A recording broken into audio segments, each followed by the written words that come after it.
Hello friends, आप सभी का आपके यूट्यूब चैनल पे एक बार फिर से स्वागत है।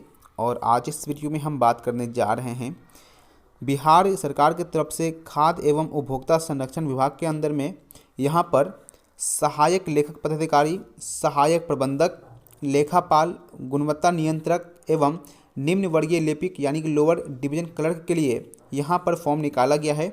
जहाँ पे आपका ये एग्जामिनेशन का जो प्रोसेस है, यहाँ पे आपका रिटन एग्जामिनेशंस होगा और ये एक ही एग्ज़ाम होने वाला है, यानी सिर्फ पहला एग्ज़ाम होगा और इसमें जो पास करेंगे उसका बाद में ज्वाइनिंग यहाँ पे बढ़ना शुरू हो जाएगा। तो ये यहाँ पर वैकेंसी निकाला गया है। तो चलिए बात करते हैं इसके अंदर क्या कहा गया है।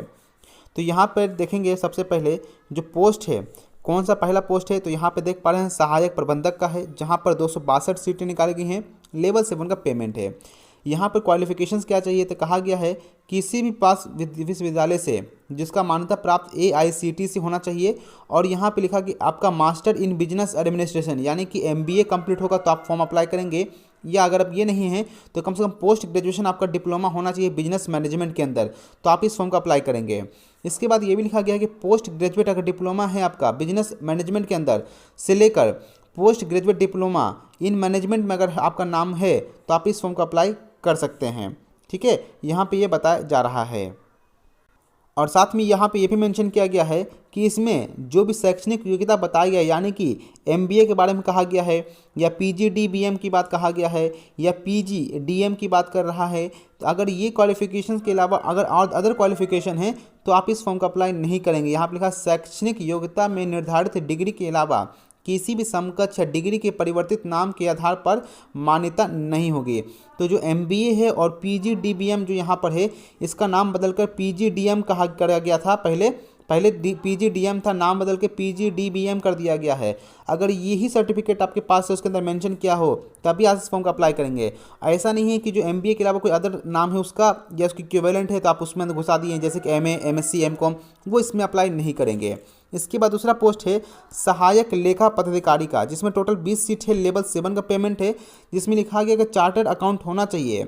साथ में चार्टर्ड अकाउंटेंसी के साथ में आपका किसी भी विश्वविद्यालय से BCom पास होना जरूरी है। और साथ में ये भी लिखा गया है कि किसी भी प्राप्त विश्वविद्यालय से BCom की डिग्री के साथ केंद्र या बिहार सरकार में या केंद्र या बिहार सरकार के उद्यम या निगम में सहायक लेखा पदाधिकारी के तौर पर 5 वर्ष का अनुभव होना चाहिए।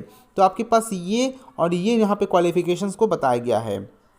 इसके बाद यहाँ पर देख पा रहे हैं लेखापाल है, जहाँ पर टोटल 10 सीटें निकाली गई हैं। लेवल 4 का पेमेंट है, जहाँ पे लिखा गया है कि मान्यता प्राप्त विश्वविद्यालय से BCom के साथ में CA इंटर डिग्री उत्तीर्ण होना चाहिए, यानी कि BCom के साथ में इंटर में आपका CA होना जरूरी है, यानी चार्टर्ड अकाउंटेंट एक सब्जेक्ट होता होगा तो वो आपका होना इंटर में जरूरी है।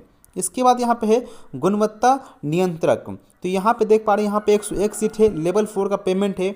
यहाँ पे कहा गया है किसी भी मान्यता प्राप्त विश्वविद्यालय से आपका यहाँ पे BSc यानी कि BSc एग्रीकल्चर या फूड साइंस एंड टेक्नोलॉजी या एग्रीकल्चर इंजीनियरिंग या बायोटेक्नोलॉजी में BTech या BE कंप्लीट है, तो आप इस फॉर्म को यानी गुणवत्ता नियंत्रक को अप्लाई कर सकते हैं। वहीं पर लोअर डिवीजन क्लर्क की बात करते हैं, LDC के लिए 133 सीट है। लेवल 2 का पेमेंट है, जहां पे लिखा गया है किसी भी मान्यता प्राप्त विश्वविद्यालय से स्नातक यानी ग्रेजुएशन कंप्लीट की हो और कंप्यूटर संचालन का एवं टंकन का ज्ञान होना चाहिए।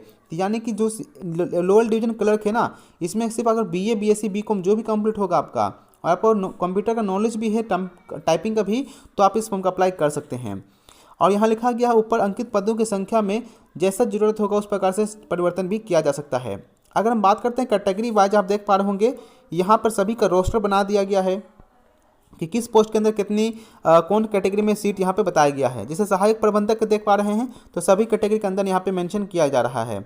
उसी प्रकार से सहायक लेखा पदाधिकारी का भी अलग से यहाँ पर जो पोस्ट है उसका यहाँ पर दिया गया है कैटेगरी वाइज। उसी प्रकार से अगला है लेखापाल का, तो लेखापाल का बारे में पूरा कैटेगरी वाइज यहाँ पे बताया गया है। और गुणवत्ता नियंत्रक और निम्न वर्गीय लिपिक का भी यहाँ पर बताया गया है। इसके बाद यहाँ अगर बात करते हैं क्या क्वालिफिकेशंस क्या होना चाहिए, तो यहाँ पर राष्ट्रीयता यानी नेशनैलिटी आपका भारत होना जरूरी है। भारतीय आपका होना बहुत ही ज़रूरी है। अगर भारतीय नहीं है ना तो आप इस फॉर्म का अप्लाई नहीं करेंगे। ठीक है। दूसरा यहाँ पर बोला गया है कि आयु सीमा कम से कम आपका 21 साल 1 जनवरी 2022 को हो जाना चाहिए। और अधिकतम आयु वही होगी जो समय समय पर राज्य सरकार द्वारा निर्धारित की जाती है। यहाँ पर देख पा रहे हैं जनरल कैटेगरी के लिए अगर मेल हैं तो 37 साल जहाँ मैक्सिमम एज मांगा गया है। वहीं पे बीसी की बात करते हैं मेल और फीमेल के लिए तो 40 साल कहा गया है।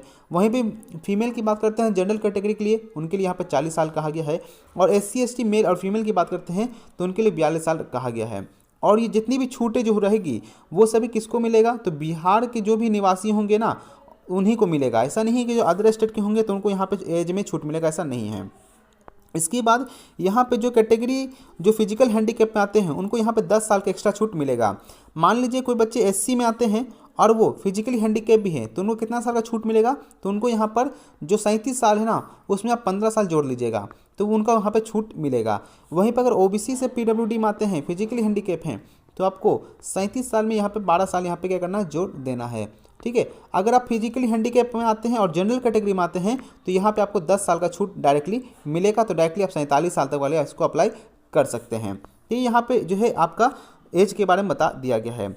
अब यहाँ पे देख पा रहे हैं लिखा हुआ है क्या कि जो भी यहाँ पे जो प्रोसेस है सिलेक्शंस का या परीक्षा का विषय यानी सिलेबस का जो है डिटेल आपको बिहार के जो Bihar State Food and Civil Supply Corporation Limited का जो वेबसाइट है ना वहाँ पे देखने को मिल जाएगा। पहले मैंने वहाँ पर भी जाकर चेक किया है, वहाँ पे भी कोई नोटिफिकेशन जो है इसके रिगार्डिंग नहीं दिया गया है, लेकिन जो BCEC बोर्ड जो है ना इसकी वेबसाइट पे मात्र यही PDF अपलोड किया गया था जिसके अंदर जो डिटेल बताया गया है। तो मैं ही आपको वो अभी जो है नोटिफिकेशन के बारे में समझा रहा हूँ। इसका जो फुल प्रोसेस जो होगा कि क्या तरीका होगा, सिलेबस क्या होगा, इसका अलग से PDF भी आपको मिलेगा, वो जल्दी उपलब्ध करा दिया जाएगा। इसके बाद हम बात करते हैं कि जो फॉर्म भरने का जो डेट है वो कब से कब तक रहेगा, फीस कितना होगा, ये सभी के बारे में जानकारी ले लेते हैं। तो देखेंगे जो फॉर्म भरने का जो स्टार्टिंग डेट है वो 13 दिसंबर 2022 से स्टार्ट होगा और फॉर्म भरने का जो लास्ट डेट दिया गया है वो 2 जनवरी 2023 रखा गया है।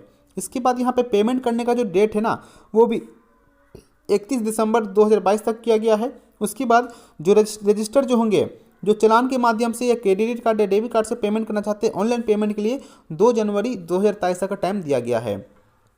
इसके बाद अगर आप ऑनलाइन अगर एडिट करना चाहते हैं फॉर्म के अंदर तो 6 जनवरी से लेकर 8 जनवरी 2023 के बीच में क्या होगा आपका यहाँ पे एडिट करने का भी ऑप्शन दिया जाएगा। एग्जामिनेशन डेट कब है और इसका एडमिट कार्ड कब जारी किया जाएगा अभी कोई जानकारी नहीं है, इसका बाद में आपको नोटिफिकेशन की जानकारी मिलेगी।